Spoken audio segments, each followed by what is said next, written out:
All right, guys. Tadge, Stepan, thank you for flying to Brazil. I hope you are having a good time here. Stepan, you told me it's your first time here, so welcome to Brazil. Tadge, you're always welcome. You're an old gangster with the Brazilian crew, right? Okay, guys. Quantum stuff, not only computers, is like one of those words that we put together with other words that when we want to people not understand anything, it's one of those words like nuclear or some other words. I will not say them here. That nobody understands what's happening, right? And I'm pretty sure you two guys are understanding what's happening right now. And I'm so glad that you can explain me, because I'm an engineer. I'm a specialist on microelectronics, so I know a lot of quantum stuff, but not about quantum computers as much. So maybe we can start, Stepan, with you explaining us what a quantum computer is, right? Maybe on the theoretical point of view first, and then we switch back to engineering in a second moment. Yeah, okay. So basically, quantum computers, like from theoretical kind of standpoint, is not very complicated. So basically, we know how normal computers work. So basically, we have their normal bits that can be either 0 or 1. And quantum computers just move it to a little bit more kind of different state, where it can be not only 0 and 1, but also anything in between. And essentially, instead of just 2 possibilities, you have infinite number of possibilities. And the qubit that you prepare or you are running calculation on can be in any of these states. And then another important concept is like the entanglement of the qubits. So similar to standard bits, where you can flip the bit depending on the state on another one, you can do similar things with qubits. Basically, you can take 2 qubits and do something depending on the state on the first, and you can entangle them such that they're in a very funny state where one depends on another, but sometime in the future when you actually measure it. So, for example, you can do something like, okay, 1 qubit is either 0 and or in 1, another one in 0 and in 1, but when you measure them, both of them are either 0, 1 or 1, 0, something like this, and no other possibilities. So this is like the simple building block, similar to normal computers. And then, again, similar to normal computers, there are operations on the qubits that are called quantum gates, where you manipulate the state of this quantum computer, the state of the qubits, either individually or in pairs. And in principle, if you have the minimal implementation of the operations on 1 qubit or 2 qubits, you can run any quantum algorithm you want. So essentially, any algorithm then converts into this very basic operations on the individual qubits. But can I do any algorithm that I want, or just special quantum algorithms? What are those computers useful for? I mean, they are general computers. What they are useful for, other than breaking crypto, which is something that we are talking about a lot today. Breaking crypto is probably the hardest quantum algorithm that you can imagine. So it really requires a lot of qubits and gates, but there are also plenty of nice algorithms that are, unlike classical algorithms, can perform much faster. So this is generally the benefit of the quantum computers, that instead of running some algorithms for exponential time, so like expanding it very, very quickly as the size of the keys or the problem scales. With the quantum, there are only a few developed algorithms that are really good at solving some specific problems. So like, it doesn't make sense to use quantum computer for everyday work, like watching YouTube videos or things like this.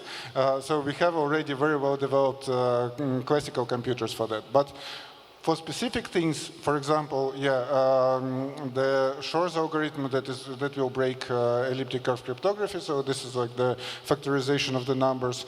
Grover algorithm that will break SHA-256 or any hashing algorithm. Or actually, initially it was designed to do very fast lookups in the databases. So like actually a good thing. Yeah. But then there are also algorithms, for example, that solve huge linear systems of equations that is useful for machine learning, for training the neural networks. There is a huge field in quantum chemistry, like building molecules and calculating their properties that requires much, much less number of qubits and gates comparing to breaking crypto. So that will be probably an indicator of actual working, that we have an actual quantum computer working way before we break crypto, probably. Yeah, so at the moment when we break elliptic curve crypto, we would already solve plenty of huge problems, like maybe build super high temperature superconductors, such that your energy can be transferred across the world without any losses, or making in pharmacy huge breakthroughs, maybe in any kind of other tasks. I know that for some reason, automotive companies are interested in quantum computers. Yeah. I have no idea why. Yeah, okay, cool. Tadge, you're the cryptographer guy here, and maybe you can explain us how quantum algorithms can break Bitcoin specifically, because as far as I understand, there are hashes, which is one primitive that we use all the time and for a lot of cool stuff in Bitcoin and cryptography in general, and we have digital signatures and cryptographic schemes based on elliptic curves, right? Yep. And maybe you can explain us. Yeah, so these are things that can't run on quantum computers today, but maybe could, after you find all these things. And there's two that you would worry about in terms of Bitcoin. There's one called Shor's algorithm, and the idea is that could take a Bitcoin public key and figure out the private key, right? And that would be really bad, because if someone learns your private key, they can take all your money. And then there's actually an even worse for Bitcoin algorithm called Grover's algorithm, and that would be able to break SHA-256. So say, I want to find a different data that hashes to the same thing. It could sort of break mining and break transaction IDs. That seems much less likely to happen. First, you would get, if this ever did happen, you would have a quantum computer first that could do Shor's algorithm. And so that's really the only one people in Bitcoin are talking about. Hey, if this ever happened, we want to have a plan for how we could deal with, hey, there's now a computer that can break the public key to private key cryptography. So we know pretty much what can be broken, and the other question is, do we already know how to, not exactly the specific algorithms or how to deploy them, but at least on the theoretical side, how to solve these problems? Can you explain for us? Sure. So there's an entire field. So this quantum computing, people have sort of talked about it theoretically for 30 years, more. I think it was like in the 80s, so like quantum computers didn't even exist back then, but theorists already developed the algorithms. Right, so the algorithms came out first, and then 10 years later they started doing research. So, and then the idea of post-quantum cryptography that is still secure even if a very powerful quantum computer shows up. That's 20 years or so people have been working on post-quantum cryptography. For Bitcoin, I'm not exactly sure why this year everyone starts talking about it, but it's been pretty much this year.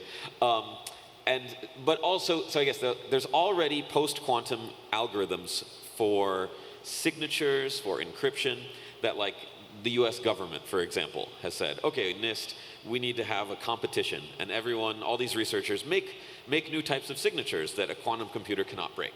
And so we have 3 or 4. And they're the problems. So it's like, why not just switch to that right now? They're much bigger, right? The main downside is they're slower, they're bigger. They are strong against quantum computer, but instead of like a 64-byte signature, you might have a 4 or 8 kilobyte signature. So it's like, that's much bigger and slower. So we only want to use this if we have to.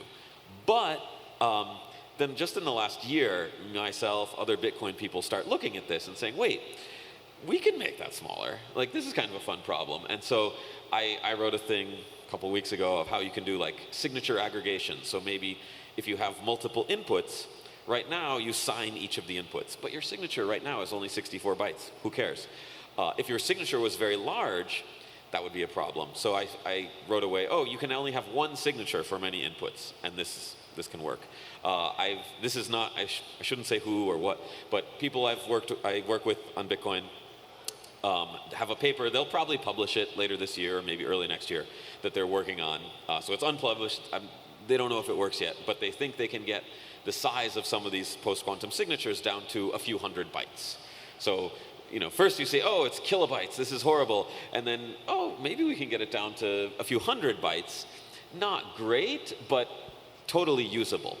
So there's a lot. So I wouldn't worry too much of like, if we know a quantum computer is coming and people agree like, we need to, have new addresses, new software for Bitcoin. It's definitely doable. It's not great in that it's like, fees might go up because you can't fit quite as many transactions in a block. It might be a little slower or harder to verify on your computer, but it's not like 1,000,000 times worse or 100 times worse. Maybe it's 2 times worse or 3 times worse, so it's okay. But I understand they break a lot of fun that we can do with elliptic curves right now, right? Okay, maybe you can comment a little bit about it. Yeah, so because a lot of interesting applications and other protocols rely on this fun stuff, that magical math that we can do with elliptic curves, and maybe we will lose it, right? We might, yeah. So there's like, fun stuff. I don't know what the best word for it. Fun stuff. It's fun stuff. Come on. And it's the fun stuff that people work on Bitcoin because of, right? It's like, there's these really cool math things. Like in the Lightning Network, I think in the paper for Lightning Network, we didn't do the fun stuff, which we learned a few months later. And so when we revoke old states, we just share these private keys to save space. And like adapter signatures and taproot tweaks and all these kinds of things are very cool techniques you can use with elliptic curves. And we keep finding new fun things we can do with this to make things more private, to make things smaller. A lot of those fun things don't work with post-quantum signatures. Maybe we will find other ways to do the fun things, but it's a lot harder. And so you sort of go back to Bitcoin the way it was 10 years ago, which it worked, it still got the same mining and transactions, but some of these newer cool techniques that we've worked on in the last, 5, like taproot, all that kind of stuff, that will stop working. So we'll have to, but I feel like there's nothing in taproot that like we couldn't do before. It's just like, now multisig will be bigger, right? We can't make the multisig very small and stuff like that. So yeah, definitely a disadvantage and a downside, but it doesn't like kill Bitcoin. It just, you lose some of the progress we've made in the last few years. Yeah, okay, cool. One maybe small comment. Sure. With post-quantum algorithms, another problem is that you cannot really prove that you will not be able to find a quantum algorithm that solves it. So like there are families of different post-quantum algorithms, and each of them has their own assumption, kind of security assumption, and we don't know yet if they're actually feasible or not. Maybe smart people will build an algorithm that also exponentially faster for some of the post-quantum algorithms. So we really need to research a lot the current post-quantum algorithms and make them safe. And another thing, we should really make them safe against classical attacks, because I know that sometimes happens that people invent a really nice, theoretically, post-quantum algorithm that some other smarter guys break with a classical computer. I would say, and from talking to other people working on Bitcoin, most of the research, most of the interest is in hash-based. So hash-based signatures, because Bitcoin already uses SHA-256 for mining. I think in some ways SHA-256 is like the most secure thing ever, because there's been so many billions of dollars put into optimizing it, that if you can find even the slightest improvement in how to do SHA-256, you make millions of dollars because you can mine. So since we're already so dependent on this, almost all the people I've seen and worked with are just not looking at isogenies or lattices as much. That's still interesting, but it's like, hey, let's just do hash-based because we're already doing that. But as far as I remember, the Neste recommended post-quantum is lattice-based, no? They have Sphinx Plus and the dilithium. So they sort of, the NIST says, here are these two. One is hash-based, one is lattice-based. The lattice-based one's smaller and faster. But so that's a trade-off. It's like, well, it's maybe not as well understood, but it's smaller and faster. Versus, oh, this one's a little bit bigger and slower, but we know it must be secure because only thing it's depending on is 250. And maybe more conservative to go into the hash-based thing. We simply understand hashes better by this time, right? Stepan, you are building a quantum computer in Europe, right? How hard is to build a quantum computer? How those things are made? Maybe you can give us a super quick primer of the technologies involved. So if you look at the current state of the engineering of the quantum computers, we are in like very, very early stage. You remember with the classical computers, even before transistors existed, there were also these vacuum lamps. Yes. So like there were different technologies competing with each other. And the computers also were taking a lot of space, like the whole room or even building. So this is roughly what is happening right now with the quantum computers. So basically, there are at least 4 different technologies how people try to build it, because qubit, as I explained, is essentially very simple. You just need some kind of quantum system that can be in one state or in another state. So people are trying to use photons for this, superconducting qubits, where you just have a kind of round wire that is superconducting, and you can have current running clockwise or counterclockwise. Then there are neutral atoms. This is what I am working on. And there are also ions, basically atoms that are missing one of the electrons, so they are charged, and it is easier to kind of put them in place where you want them to be. And there are also like NV centers that are like tiny imperfections in the semiconductor that's and diamonds and so on. So all of them have different problems, and all of them are really having hard time to scale properly. So pretty much all of them are currently at the state of, okay, we can have 1,000 physical qubits, and physical meaning that they actually can fail when you are operating them. So they have a certain error rate. And scale it further is even harder, because often it's not the quantum computing companies that have a problem and just not smart enough to build better computers, but all the industry around it. So talking about our application, we rely a lot on plenty of different lasers that need to be very powerful, optics that also needs to be able to handle large laser powers, the vacuum system, all other things like cameras and so on that are not sensitive enough maybe. And basically for us to scale from 1,000 qubits to 10,000 qubits, we need to wait until all this ecosystem around us also evolve to kind of the next stage. So also 10 times more powerful lasers, 10 times better transmission of the objectives, better resolution, and so on. So it's not just, okay, let's just throw the money at the problem. It is a lot of research going on in all the fields that actually also benefit other fields. Yeah, quantum computers are, let's say, scaling roughly at the same pace according to the Moore's law, right? So a factor of 2 every 18 months, something like this. But the physical implementations can do something that we cannot do on simulation. Using like supercomputer, classical supercomputers, they can already do something different? So basically, right now, we are roughly at the stage where we can compete with supercomputing centers and clusters in simulating. So they're simulating a quantum computer. I think the maximum that they can do something like 50 plus qubits, 53, the center that we are working with can do. And we, in principle, if we implement the error correction and convert these physical qubits into logical, can do, let's say, 100 qubits. So we already can do calculation in principle that cannot be simulated, but we are roughly at the same range. So not very far beyond. And just to give you the rough numbers, let's say we can do calculation on 100 qubits. For breaking elliptic curve, we need tens of thousands qubits. And we can do, let's say, 100 operations, like 100 gates, maybe 1,000.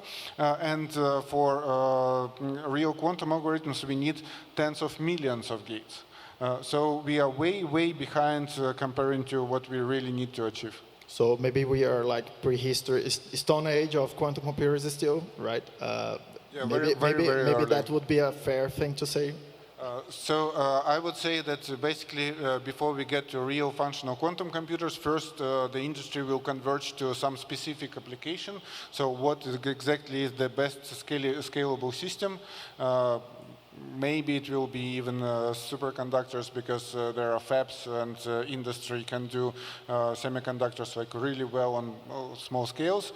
Then, so let's say if we need to get 3 orders of magnitude better comparing to now, this means that it will take at least 15 years, just proof of concept. I would say more like 20 years before we will get, before classical cryptography will be under attack. But even before that, let's say in 5-10 years, I think there will be first quantum algorithms that are useful for mankind and not so destructive as breaking the Bitcoin and cryptography. So quantum stuff is a good thing. Quantum computers are a good thing for humanity. They're not just a mass destruction weapon. I mean, it's like with any tool, right? So you can use it for good and for bad. So obviously there will be some bad actors, but the number of applications where you will immediately see like completely changing the landscape of the industry, there are much more of such things. Okay. Maybe this is a hard one because it's a completely different beast, but with what machine can we compare right now what a quantum computer could do in terms of power, computing power? It's like a very small calculator, or it's like a human doing scratches on paper. How does it compare with something that we can figure out right now? So you mean like how we would compare it to the early stage of classical computing? Or? No, the current state, the state of art. How powerful are those things right now? Comparing to something to some modern system that we know about. Didn't quite get it. So how exactly you want to compare? What they can do? They can do like what a pocket calculator can do, or they can do more. So you or mean, less. for example, let's say we take the Shor's algorithm factoring out numbers, Yes. right? So like the very early demonstrations of actual quantum computer doing calculation was factorizing number 15 into 5 and 3. So Which you can do by in your head, right? You can just get it from the top of your head. Now I think it's a little bit larger, but still on the order of like few hundreds, or maybe up to 1,000. So numbers that you can still do maybe even with a piece of paper, but definitely can do with the cheapest calculator. Okay. Tadge, there are a lot of course there is theory on the crypto side and crypto algorithms and the mathematics of this thing, but there are also a lot of engineering, right? And we know a lot of theory on crypto and maybe algorithms, but there is also this problem of implementing those things in a right way. Yeah. Maybe you can comment for us what's the state of the implementations and what are the problems, and maybe what we don't know how to solve yet. I think it's very early in terms of implementation. Nobody was looking at this at all until late last year, like 1 year maybe. And I'm not exactly sure how this happened, but a bunch of people start working. And then I see it on the mailing list. I'm like, oh, we can do better than this. So now there's a few people looking at it. But yeah, I think someone wrote a BIP, Bitcoin Improvement Protocol. Let's have this new signature type in Bitcoin. And already, just a few months after that, we've got something much better. So we shouldn't try to actually make any engineering changes to Bitcoin yet, because we're still in the hey, we have something that's 8 kilobytes. Oh, now it's 4 kilobytes. Now it's 2 kilobytes. Now it's 1 kilobyte. Like, okay, we just did 8x better in like 6 months. So wait for that sort of easy gains to go away first. But yeah, mostly it's looking at different signature algorithms, and then how it would affect things like Lightning. So for example, Lightning is a little tricky because you want to be able to sign quickly, and you need to actually sign many times with the same address or the same key. So normally in Bitcoin we say like don't reuse an address, right? You use an address once, give it to someone, and then if you're giving someone else, give it a new address because that's better for privacy and other. And with quantum computers, it also helps. So Lightning's a little bit trickier, but yeah, there's the technical stuff like that, which I think people are working on now. I think in a few years we'll have a very good idea of like, oh, here's these pretty straightforward ways to do it. Maybe we can make a soft fork to like enable people to use this. I think I don't even know if it's engineering, but like social stuff is probably a lot more difficult because then you get to, I think people have heard of like arguments of like, oh, we should like destroy coins that could be stolen by a quantum computer if people don't move them in time or something. And those then, I do worry about that a little because those aren't really technical arguments, right? Those are like philosophical arguments. And so like I can't be like, oh, look, here's some numbers and like convince someone because that's just like belief and stuff. So you might end up having a lot of people fighting, and that happens in Bitcoin. What are you going to do? Yeah, cool. But those algorithms, they suffer from the same potential problems that classical algorithms suffers. For example, side channel attacks and all those crazy stuff that are engineering related, like they are implementation problems. Not exactly the math is broken. Yeah, so hash-based signatures, different problems. I wouldn't, like timing attacks maybe. I think if you wanted to make a hardware wallet for hash-based signatures, one of the problems is seed, like, because sometimes with current keys, you have like your seed phrase, right? Your 12 words or whatever. And you can kind of just throw everything away, just have this seed phrase, and it's pretty quick to just recover everything. Yes. With a lot of the things we're looking at now, that is harder, where you can say, okay, we can have small signatures that are fairly quick, but if you lose your wallet data and you now only have your seed phrase, you're going to have to make big signatures, right? These optimizations that we can do, they go away if you have to recover. You don't lose your money, but you will pay 10 times more fees, right? So, hey, keep your wallet. If you lose your wallet, you can recover, but you'll pay more fees. Things like that, which totally is not how it works at all today, because you have the same key when you recover it.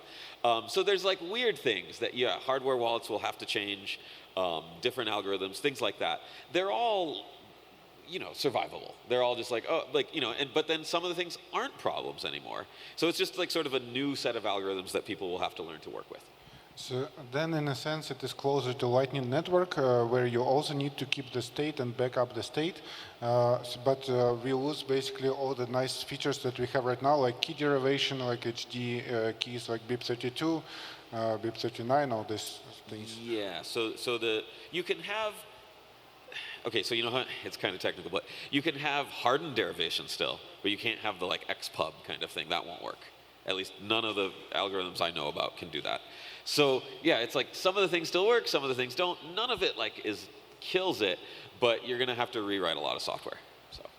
Okay, cool. I would like to go into the opinions section right now, so feel free to just be crazy. And of course, maybe what you're going to say right now, it's like not hard science, but how do you feel about something, right?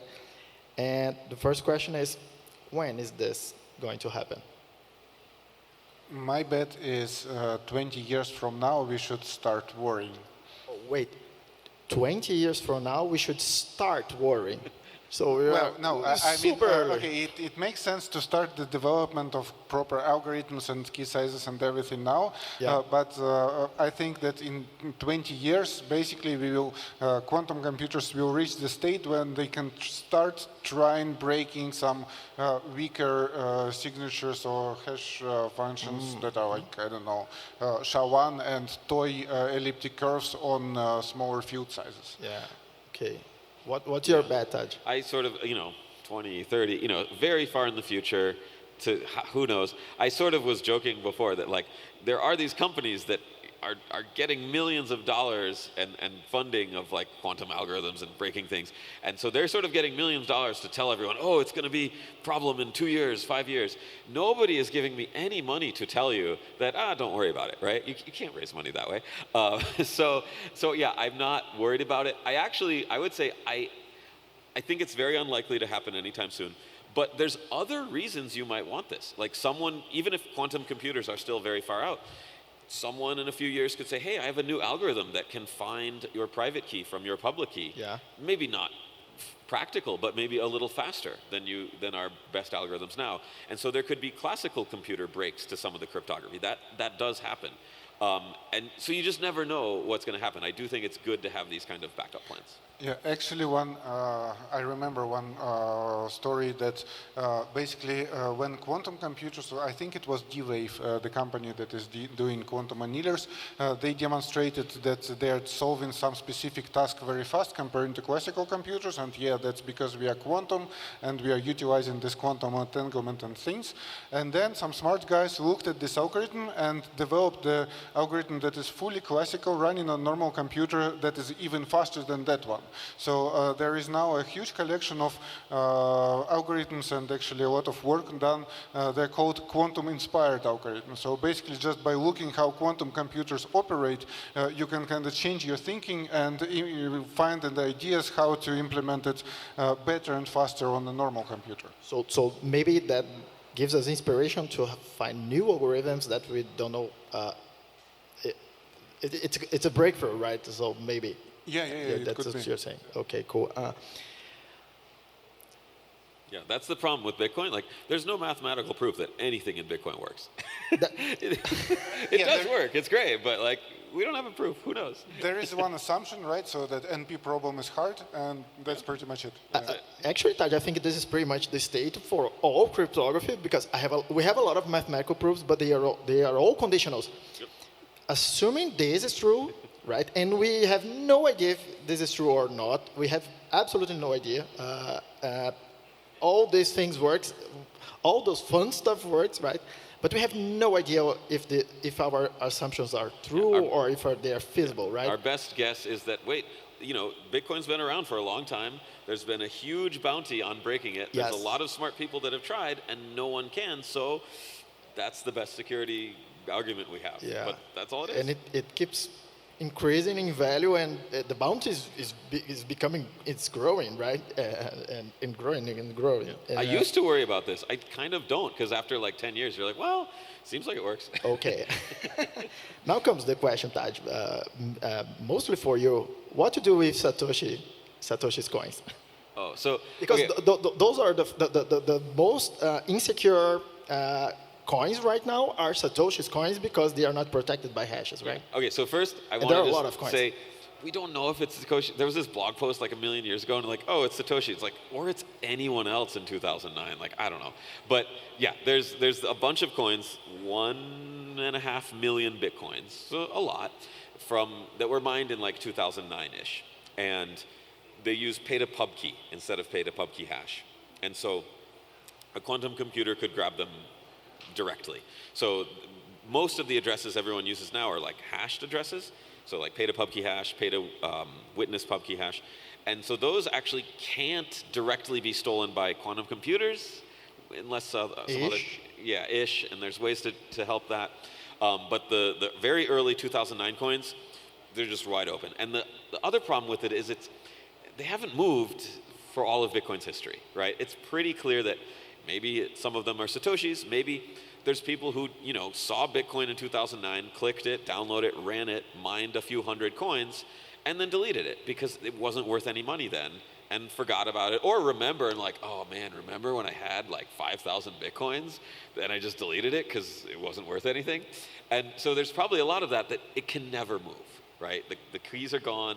People have forgotten about it or deleted it. And so there is a somewhat better argument of like, hey, we should just destroy those coins because if we don't, no one can move them. Even if you have 10 years heads up, it's gone. They can't move. And as soon as there's quantum computers, people will start stealing them. So there's proposals like Hourglass, which is to limit the speed at which quantum computers can steal them. Like you only get to steal 50 Bitcoins a day or something. And then there's proposals to just destroy those coins, proposals to say, no, that's fine. If you make a quantum computer, you get to steal them. That's part of the rules. So there's a lot of disagreement on that. And I think that's tricky because it's not really technical. I want to hear your take. Okay, I would say you can you can make a proof that a quantum computer exists. It's very small. You can make a 64-byte.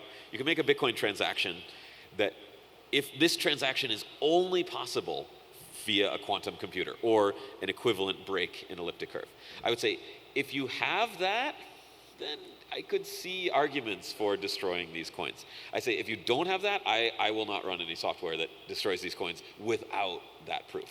Because you just don't know. You say, oh, well, it might happen, so we have to destroy 1.5 million Bitcoins. Like, no, you don't know yet. That's like, you can't do this without knowing.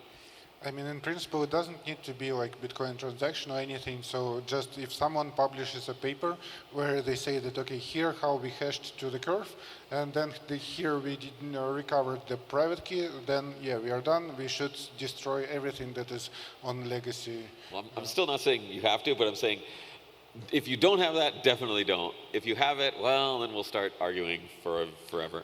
Another option is to consider all these 1 million Bitcoins that are storeable with a quantum computer as a funding for quantum computing development. That's my opinion on this thing. We should do nothing, even though we know we have a cryptographically relevant quantum computer. It's like a huge bound for whoever develops this technology. It could be mining reward, because if everyone gets quantum computers, the miners can all steal it and fight. But yeah. But of course I can be wrong, and of course I can change my mind. Of course, if I understood you guys correctly, we have a lot of time to think about it before it becomes a real problem, right? Yeah. The last question I have here, and maybe I can, you can use the time to say your last words. Should I do something now? Even though quantum computers are far away in the future, probably, maybe there is something that I could have done wrong or not properly that I should correct right now. Is there something like that? Yeah, I would say don't reuse addresses. That's the easy, if the worst case scenario is, next month someone's like, hey, I got a quantum computer. If you don't reuse addresses, you're much safer than if you keep reusing the same address. And you know who's the most... exchanges. Who reuses addresses the most are exchanges, right? Yeah. So maybe we should put some pressure there. If you're using an exchange that does this, bug them and say, hey, you're potentially, it's very unlikely, but you are potentially vulnerable to this. If you don't reuse addresses, it's much more secure. And also, it's good to do that anyway. It's better privacy, it's better for the network, so there's sort of no reason not to do this other than you wrote sort of easy, sloppy software. So hey, write better software, do this. Stepan, something? Yeah, well, if you're a cryptographer, maybe consider looking into post-quantum algorithms and post-quantum cryptography in general, because, I guess right now only a few people are working on that and trying to make it suitable for for Bitcoin and for blocks. Most of the researchers actually don't care about Bitcoin, and so they don't care about the key sizes, the signature sizes, the performance on the embedded devices, or anything that is important for us. So like just pushing them in the right direction, the sooner we have a solution for the quantum problem, the better, right? So then we have more time to migrate and so on. So for some of the young folks here, I have some students here in the audience right now. Maybe they have time to make a PhD in physics or in mathematics or in cryptography as well.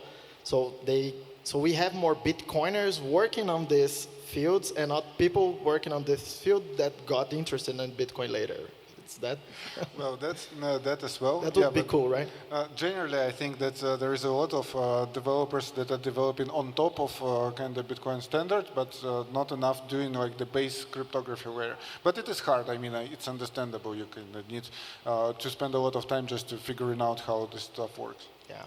Guys, thank you again for flying so far away to come to Brazil.